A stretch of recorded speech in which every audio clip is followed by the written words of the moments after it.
ఇవాళ ఎన్డీఏ ముఖ్యమంత్రులు ఉప ముఖ్యమంత్రులు సమావేశం జరగనుంది. ప్రధాని అధ్యక్షతన జరగనున్న ఎన్డీఏ సమావేశం ఉదయం 10 గంటల నుంచి మధ్యాహ్నం 2 గంటల వరకు నిర్వహించనున్నారు. సుపరిపాలన ఉత్తమ పద్ధతులపై ఎన్డీఏ సీఎంలు డిప్యూటీ సీఎంలు చర్చించనున్నారు. సమావేశానికి బీజేపీ అధ్యక్షుడు జేపీ నడ్డా, రక్షణ మంత్రి రాజ్నాథ్ సింగ్, హోంమంత్రి అమిత్ షా హాజరు కానున్నారు. సమావేశంలో ఎన్డీఏ రాష్ట్రాల నుంచి 20 మంది ముఖ్యమంత్రులు, 18 మంది ఉప ముఖ్యమంత్రులు హాజరవుతారు.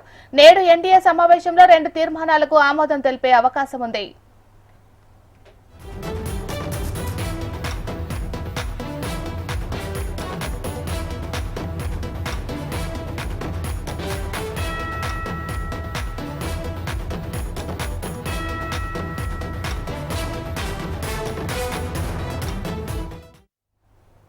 ఇవాళ ఎన్డీఏ ముఖ్యమంత్రులు ఉప ముఖ్యమంత్రులు సమావేశం జరగనుంది. ప్రధాని అధ్యక్షతన జరగనున్న ఎన్డీఏ సమావేశం ఉదయం 10 గంటల నుంచి మధ్యాహ్నం 2 గంటల వరకు నిర్వహించనున్నారు. సుపరిపాలన ఉత్తమ పద్ధతులపై ఎన్డీఏ సీఎంలు డిప్యూటీ సీఎంలు చర్చించనున్నారు. సమావేశానికి బీజేపీ అధ్యక్షుడు జేపీ నడ్డా, రక్షణ మంత్రి రాజ్నాథ్ సింగ్, హోంమంత్రి అమిత్ షా హాజరు కానున్నారు. సమావేశంలో ఎన్డీఏ రాష్ట్రాల నుంచి 20 మంది ముఖ్యమంత్రులు, 18 మంది ఉప ముఖ్యమంత్రులు హాజరవుతారు. నేడు ఎన్డీఏ సమావేశంలో 2 తీర్మానాలకు ఆమోదం తెలిపే అవకాశం ఉంది.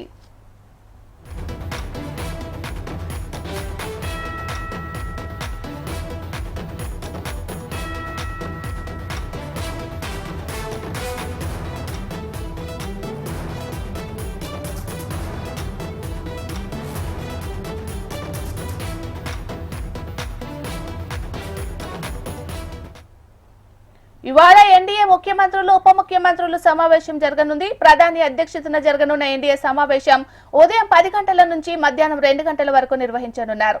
సుపరిపాలన ఉత్తమ పద్ధతులపై ఎన్డీఏ సీఎంలు డిప్యూటీ సీఎంలు చర్చించనున్నారు. సమావేశానికి బీజేపీ అధ్యక్షుడు జేపీ నడ్డా, రక్షణ మంత్రి రాజ్నాథ్ సింగ్, హోంమంత్రి అమిత్ షా హాజరు కానున్నారు. సమావేశంలో ఎన్డీఏ రాష్ట్రాల నుంచి 20 మంది ముఖ్యమంత్రులు, 18 మంది ఉప ముఖ్యమంత్రులు హాజరవుతారు. నేడు ఎన్డీఏ సమావేశంలో 2 తీర్మానాలకు ఆమోదం తెలిపే అవకాశం ఉంది.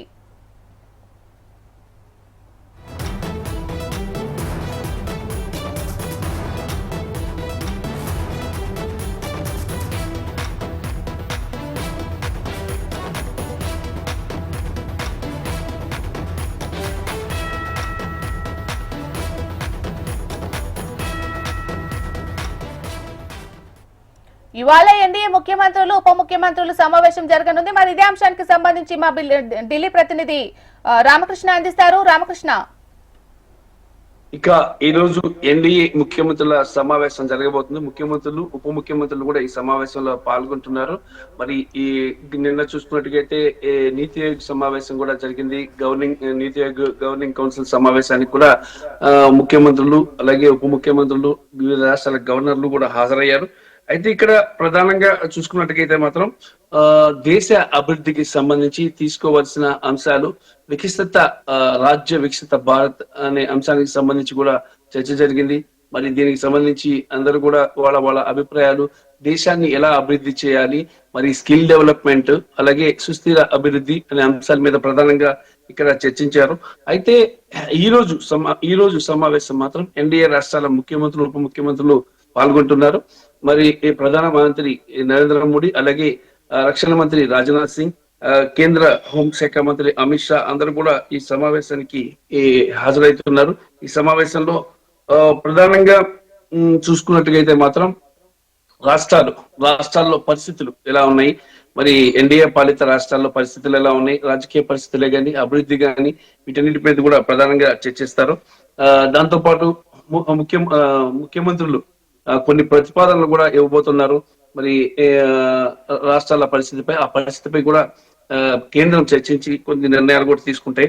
మరి దాంతో పాటు ఈ దేశంలో ఉన్న పరిస్థితులు అంటే భారత్ పాకిస్తాన్ యుద్ధం తర్వాత జరుగుతున్నటువంటి తొలి సమావేశం ఇది. మరి ఈ సమావేశంలో బీజేపీ సుపరిపాలన ఉత్తమ పద్ధతులపై చర్చిస్తారు. అలాగే నేషనల్ డెమోక్రటిక్ అలయన్సెస్ పాలించిన 20 రాష్ట్రాలకు సంబంధించిన ముఖ్యమంత్రులు హాజరవుతున్నారు. ఆంధ్రప్రదేశ్ నుంచి చంద్రబాబు నాయుడు హాజరవుతున్నారు మరి ఈ సమావేశానికి. అలాగే పవన్ కళ్యాణ్ హాజరవుతున్నారు. మరి దీంతో పాటు ఇక్కడ గుడ్ గవర్నెన్స్ సమన్వయంతో ఒక 2 తీర్మానాలు కూడా ఆమోదించబోతున్నారు ఈ సమావేశంలో. మొదటిది ఆపరేషన్ సింధూర్ విజయవంతం అయినందుకు భారత రక్షణ దళాలు మరియు భారత రక్షణ దళాలను ప్రధానమంత్రి అభినందించనున్నారు. దాంతో పాటు మరో తీర్మానం ఎన్డీఏ సీఎం కాన్క్లేవ్ కేంద్ర ప్రభుత్వం తదుపరి జనాభా లెక్కల సమయంలో కులగణన నిర్వహించే నిర్ణయం కోసం కూడా ఒక నిర్ణయం. ఇది చాలా ఇంపార్టెంట్ అంశం, ఇది కులగణన అనేది. దీనికి సంబంధించి ఆల్రెడీ ఇప్పటికే ఇండియా కూటమి కూడా చాలా డిమాండ్స్ పెట్టింది. అలాగే కాంగ్రెస్ పార్టీ ఆల్రెడీ కులగణనకి సంబంధించి కొన్ని ప్రతిపాదనలు కూడా పెట్టింది. మరి దీన్ని ఇప్పుడు ఈ అంశానికి సంబంధించి ఈ సమావేశంలో కూడా చర్చించబోతున్నారు.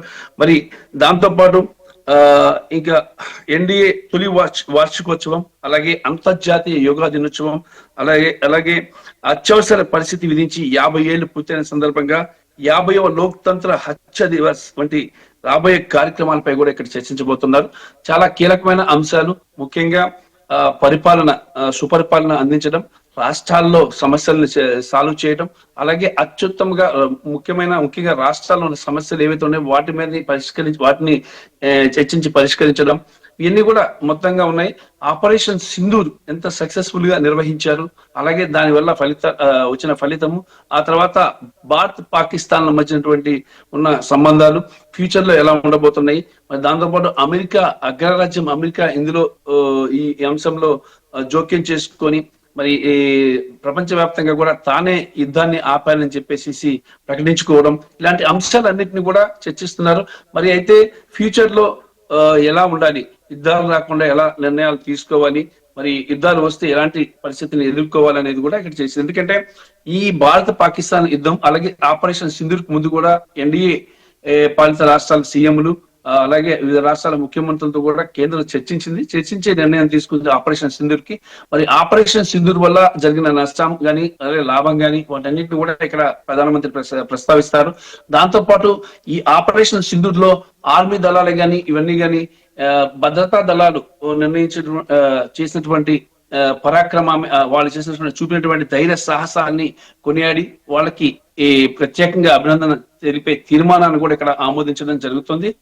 మరి దాంతో పాటు కొన్ని రాష్ట్రాల అభివృద్ధి విషయంలో కొన్ని సమస్యలు కూడా ఏర్పడతాయి. ఇప్పుడు ఆంధ్రప్రదేశ్ చూసుకున్నట్టుగైతే అమరావతి అభివృద్ధికి చాలా కేంద్రం సహకరిస్తుంది.